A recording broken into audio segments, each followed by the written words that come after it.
नमस्कार, इस खास बुलेटिन में आपका स्वागत है। मैं हूं रुचि शर्मा। आइए डालते एक नजर हेडलाइंस पर। हॉस्टाइल मार्केट के कारण बैंकर ने इम्परमानेंट लॉस प्रोटेक्शन को किया पॉज। बढ़ते क्रिप्टो लिक्विडेशन रिस्क के कारण डीफाई को लेने पड़े हैं एक्सट्रीम स्टेप्स। वीकेंड में मंदी के बाद बिटकॉइन ने किया रिबाउंड, $20,000 से नीचे किया ट्रेड। मस्क ने $258 बिलियन के मुकदमे के बावजूद कही डोजकॉइन को सपोर्ट करने की बात। डो क्वान, टेराफॉर्म लैब्स और अन्य पर क्लास एक्शन का मुकदमा हुआ दायर। कॉइनबेस को स्टेबल कॉइन्स GYEN और USTC पर क्लास एक्शन लॉसूट का करना पड़ रहा है सामना। डिजिटल करेंसी रिस्क को टेस्ट करने के लिए इजराइल हांगकांग के साथ कर रहा है collaborate. DeFi insurance protocol banker ने घोषणा की है कि वे हॉस्टाइल मार्केट कंडीशंस के कारण अपने इम्परमानेंट लॉस प्रोटेक्शन को सस्पेंड कर देंगे। ये फीचर यूजर्स को इम्परमानेंट लॉस से बचाने की मांग करती है। ये रिस्क जब कोई व्यक्ति पूल को लिक्विडिटी प्रोवाइड करता है, जब डिपॉजिट की गई एसेट का रेशियो बदल जाता है या फिर जब व्यक्ति कम मूल्य के ज्यादा टोकन के साथ वाइंड्स अप करता है। बैंकर ने घोषणा में कहा है कि इस अनस्टेबल पीरियड के दौरान किए गए विड्रॉल्स IL प्रोटेक्शन के लिए एलिजिबल नहीं होंगे। प्रोटोकॉल में बने रहने वाले यूजर्स यील्ड अर्न करना जारी रखेंगे और IL प्रोटेक्शन के रीएक्टिवेट होने पर अपने फुली प्रोटेक्टेड वैल्यू को वापस लेने के हकदार होंगे। कई लोग इसे बैंकर के क्रिप्टो हॉस्टेज के रूप में देखते हैं, क्योंकि अगर वे IL प्रोटेक्शन रोके जाने के दौरान विड्रॉ करते हैं तो उन्हें बड़ा नुकसान होगा। इशूअर्स ने यह भी कहा है कि दो बड़ी सेंट्रलाइज एंटिटीज सेल्सियस और 3 एरोस कैपिटल ने अपनी BNT पोजीशन को क्विकली लिक्विडेट करते हुए बड़ी मात्रा में लिक्विडिटी डिप्लीट कर दी है। बैंकर ने यह भी लिखा है कि एक दूसरी एंटिटी ने BNT के मुकाबले एक लार्ज शॉर्ट को ओपन किया है। क्रिप्टो करेंसीज में रिकॉर्ड सेटिंग राउट ने डिसेंट्रलाइज फाइनेंस एप्लीकेशंस और उनके कम्युनिटीज के एक बंच को लिक्विडेशन के एक कैस्केड के खिलाफ खुद को बचाने की दौड़ में डाल दिया है।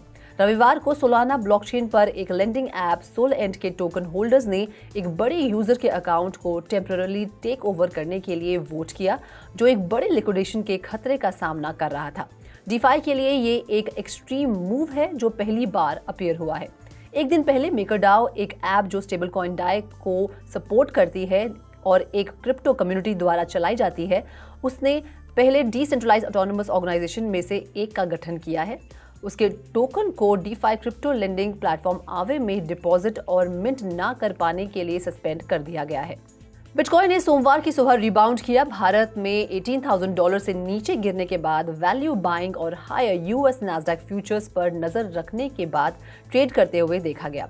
US स्टॉक फ्यूचर्स सोमवार की सुबह भारत के समय के दौरान मामूली रूप से बढ़ा, जबकि मेजर बेंचमार्क औसत ने लगातार तीसरी वीकली गिरावट दर्ज की। ऐसे में नैस्डैक ने 0.20% की बढ़त के साथ ट्रेड किया, जबकि S&P 500 ने US स्टॉक्स ओपनिंग से 0.22% की बढ़त के साथ ट्रेड किया।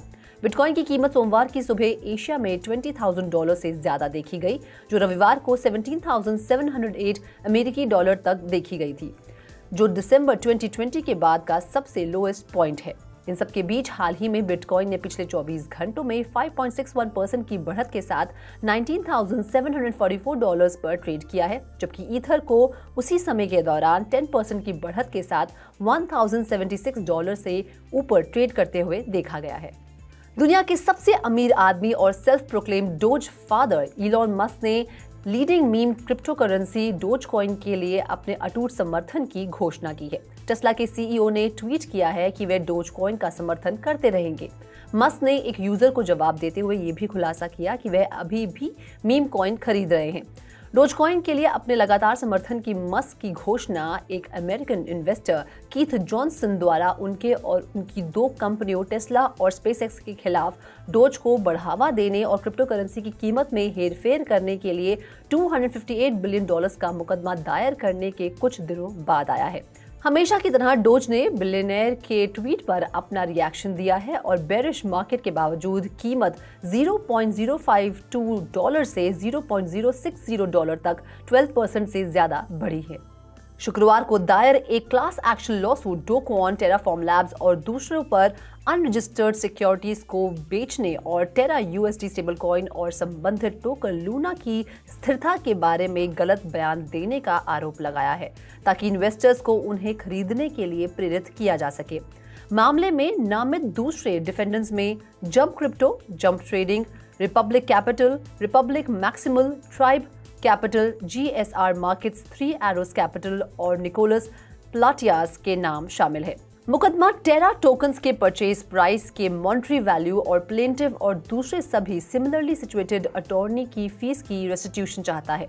मुकदमा Scott plus Scott attorney at law द्वारा US डिस्ट्रिक्ट कोर्ट कैलिफोर्निया के नॉर्दर्न डिस्ट्रिक्ट में दायर किया गया है। कॉइनबेस के खिलाफ एक क्लास एक्शन सूट दायर किया गया है जिसमें दावा किया गया है कि टेरा USD क्लास 6 स्टेबल कॉइन की लिस्टिंग में ट्रेडिंग प्लेटफॉर्म नेग्लिजेंट था और आरोप लगाया है कि ये टेराफॉर्म लैब्स के साथ अपने फाइनेंशियल रिलेशनशिप का खुलासा करने में फेल रहा है। ये कॉइनबेस के against outstanding second class action suit का मुकदमा है। पिछले साल नवंबर में GYEN की डीपेगिंग के संबंध में एक मुकदमा दायर किया गया था। हाल के मुकदमे में आरोप लगाया गया है कि कॉइनबेस ने USTC को लिस्ट करने से पहले टेराफॉर्म लैब्स के ड्यू डिलिजेंस को कंडक्ट करने में फेल रहने और टेरा USD क्लासिक के रिस्क को एल्गोरिथमिक स्टेबल कॉइन के रूप में गलत तरीके से प्रस्तुत करने के लिए लापरवाही की थी।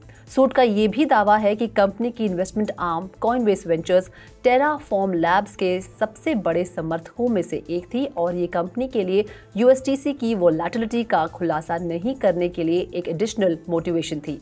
मामले में प्लेंटिफ्स और क्लासेस का represent law firms Milberg, Coleman, Bryson, Phillips, Grossman और एरिक्सन क्रैमर ऑसबॉर्न द्वारा किया जा रहा है। बैंक ऑफ इजराइल ने स्टेटमेंट में ये अनाउंसमेंट की है कि वह साइबर सिक्योरिटी वल्नरेबिलिटीज के खिलाफ एक नई डिजिटल करेंसी को टेस्ट करने के लिए हांगकांग मॉनेटरी अथॉरिटी के साथ कोलैबोरेट कर रहा है। कंबाइंड एफर्ट जो 2-tier central bank digital currency का इस्तेमाल करेगा और ये 3rd क्वार्टर में शुरू होगा। रिटेल CBDC को डेवलप किया जा रहा है ताकि इंटरमीडियरीज जैसे कि बैंक अपने क्लाइंट्स की फाइनेंशियल इंफॉर्मेशन को एक्सपोज किए बिना इसे संभाल सके और टेस्टिंग प्रोसेस ये निर्धारित करेगा कि ये हैकर्स के लिए इसे कम वल्नरेबल बनाता है। बैंक ऑफ इजराइल के अनुसार इस तरह के एक्सपोजर फ्री CBDC में कस्टमर्स के लिए कम फाइनेंशियल रिस्क, ज्यादा लिक्विडिटी, कम कॉस्ट, बढ़ा हुआ कंपटीशन और वाइडर एक्सेस हो सकता है। Bank for international settlements innovation unit भी ट्रायल में भाग लेगा। इस खास बुलेटिन में फिलहाल इतना ही। आप देखते रहिए क्रिप्टो टीवी।